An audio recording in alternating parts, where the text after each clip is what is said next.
In the name of Allah, most compassionate, most merciful, here is Dr. Mega Afaf, teacher of stylistics. I'm going to present my lecture on literary stylistics. But before that, I'm going to go through a brief reminder on our previous lecture on linguistic stylistics. As we know, stylistics has got many, as a discipline, has got many types, including linguistic stylistics, literary stylistics, pragmatic stylistics, among many others. So far, we have studied linguistic stylistics, and we are going now to start with literary stylistics. But before that, let's remember what is the main scope of linguistic stylistics. We saw that the main aim of linguistic stylistics is to describe and quantify the stylistic features of the text. And in the description of the linguistic or of the stylistic feature, I use linguistic approach. I refer to linguistic approach in order to explain this depicted stylistic feature. In this way, in the linguistic stylistics is only descriptive and non-interpretive. That is, it aims at the characterization or at the depiction of the stylistic features which characterize a particular text, classifying them, describing them, quantifying them, and that's all, without going further into interpreting them. As an example on linguistic stylistics, we have chosen the approach of suggested by David Crystal and Derek Davy linguistic approach.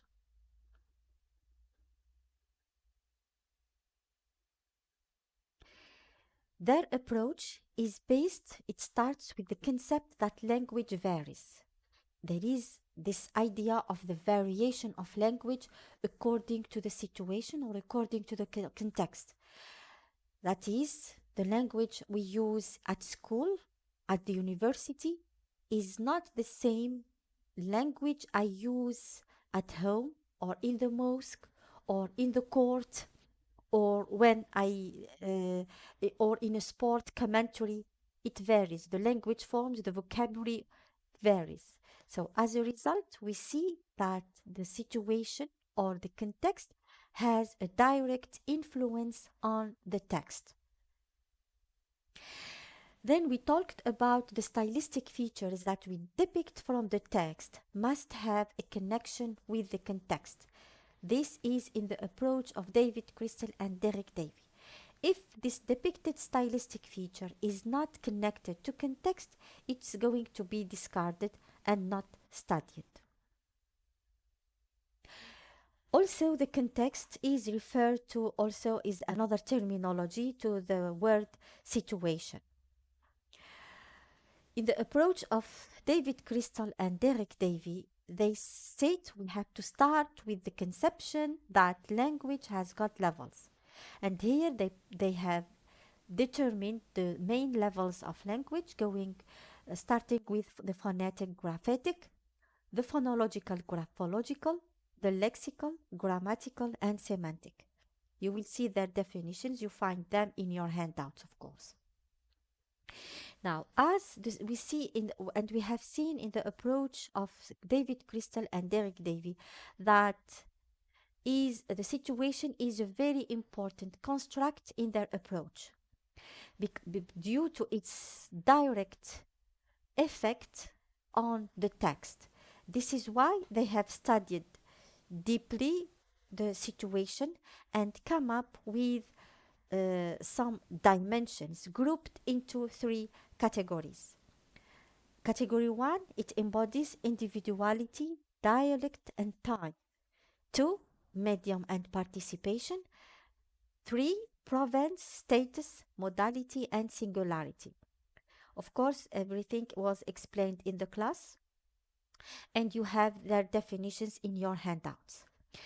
So here, Every in their approach, they state that every stylistic feature that we depict from the text, we have to relate it to its level, one level on one side, and level, it means, is it phonetic, does it belong to the phonetic level, graphatic, grammatical, lexical, graphological, or semantic.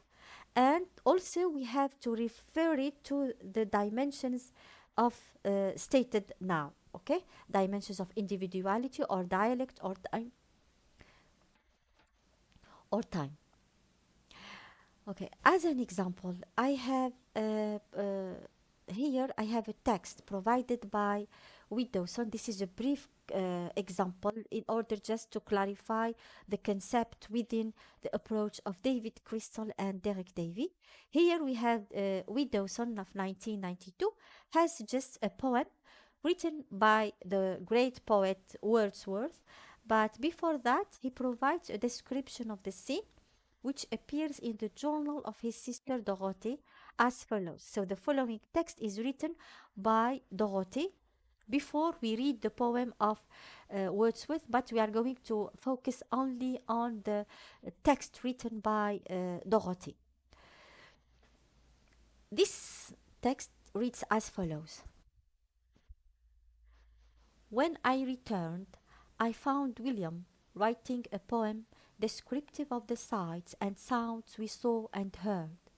There was the gentle flowing of the stream, the glittering lively lake, green fields without a living creature to be seen on them, behind us a flat pasture with 42 cattle feeding. To our left, the road leading to the hamlet, no smoke there, the sun shining on the bare roofs. The people were at work ploughing, harrowing, and sowing.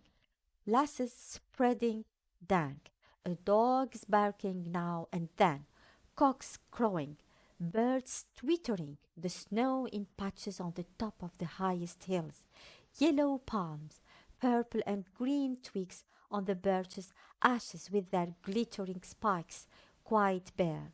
The hawthorn, a bright green with the black stems under the oak glossy. William finished his poem before we got to the foot of Kirkstone. So, as you see, my students, I have highlighted the words ing form. They are a gerund, and you see that we have seen there are the Dorothy uses in her text. When I counted them, I found out that there are 15 gerund used in this small text. So, because it is repeated and used frequently in this text, I'm going to take the gerund and consider it as a stylistic feature in this text. Because it is repeated so many times frequently that attracts my attention to be studied as a stylistician. So, as I said, I have found in the text 15 gerund. But before I describe this gerund used by Dorothy, I have to go to the linguistic theory and see what information I can have about gerund, which is going to help me in the understanding and the description of the gerund in this text. So here the linguistic theory states that any verb with the form ing is called a present participle or gerund. Two, the gerund can take different functions. It can be as a noun, an adjective, or a verb. When used as an adjective, it often implies an active influence. It modifies the noun it precedes. When used as a verb following the noun, it becomes part of a verbal phrase with other parts in it. So this is the basic information I get from the linguistic theory, which is going to enlighten and illuminate my reading of the gerund in this text. Now, if I apply the approach of David Crystal and Derek Davy, you see, we can say that we have found there are 15 gerunds in the text.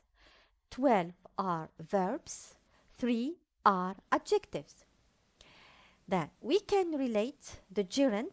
Then uh, we have the gerund. We have, of course, it is how to we can relate it to the levels of the language, and here it can it illustrates the level of lexis, at the level of lexis here.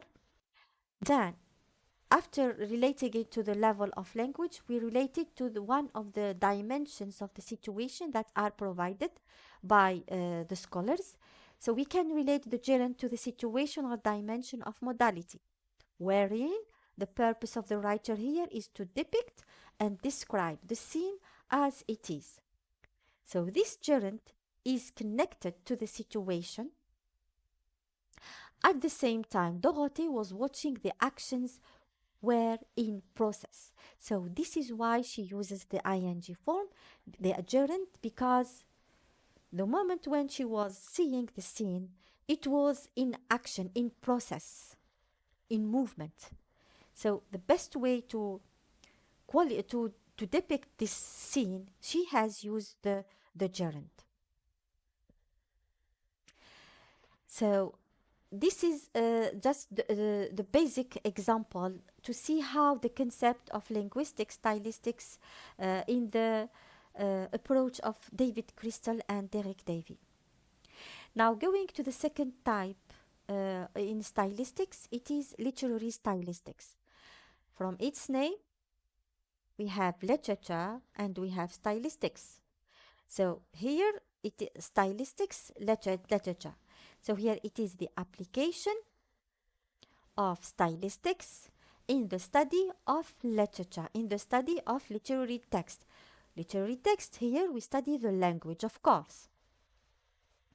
But something particular in language, regarding the language in literature, is that it is different from all other forms of languages in other text types of text. The first feature of literature, language in literature, is that it is creative and an art.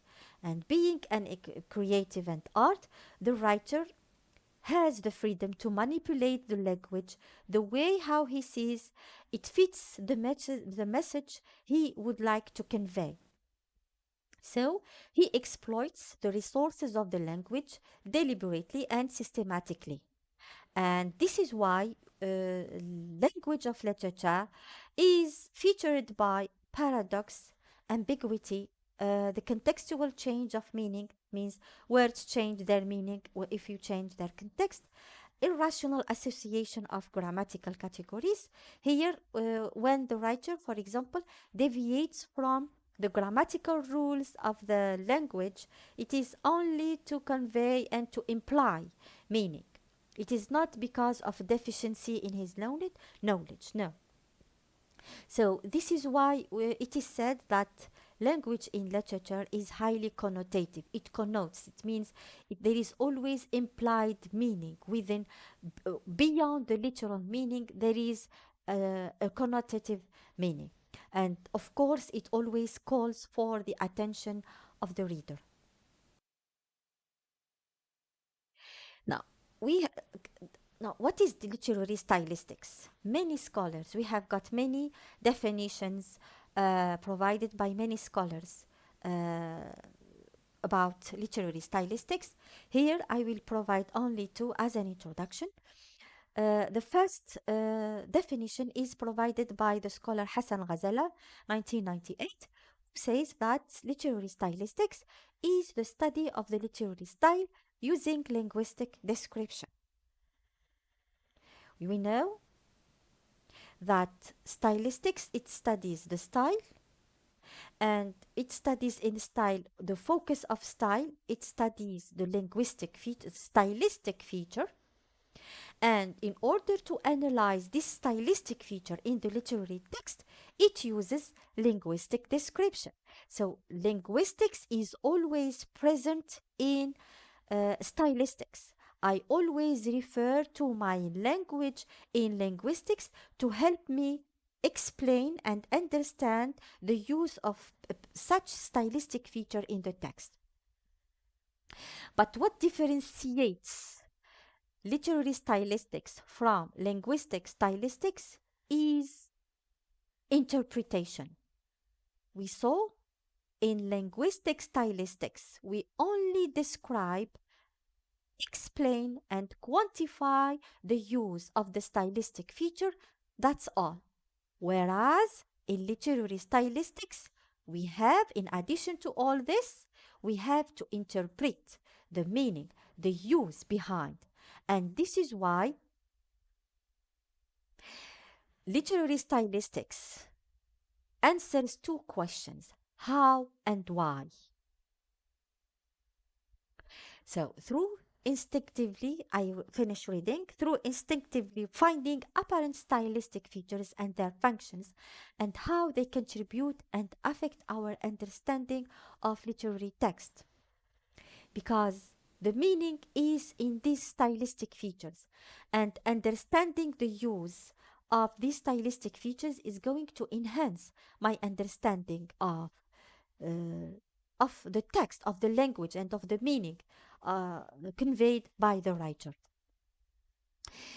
It tries to answer the question how and why. Literary stylistics merges between the linguistic description and the function of these linguistic features in creating a particular meaning. So, as we have seen, there is a combination between between the linguistic description and the function of these stylistic features to create and convey a particular meaning. The second definition by Jeff Verschuren et al. It states that literary stylistics, it is in the same vein like Hassan Gazala definition, okay? Literary stylistics advocate the assumption that the theories and methods developed in linguistics can be applied in the analysis of literary text. As I said earlier, linguistics is strongly present in stylistics. In this way, the critic can develop how the meaning of the text is constructed, and thus it provides more depth into the meaning of literary text. As an introductory example to literary stylistics, I'm going to talk or to present the approach suggested by Hassan Gazala in doing or in literary stylistics. So here there are two complementary paths which are suggested by Ghazala in order to make a comprehensive stylistic analysis of a literary text.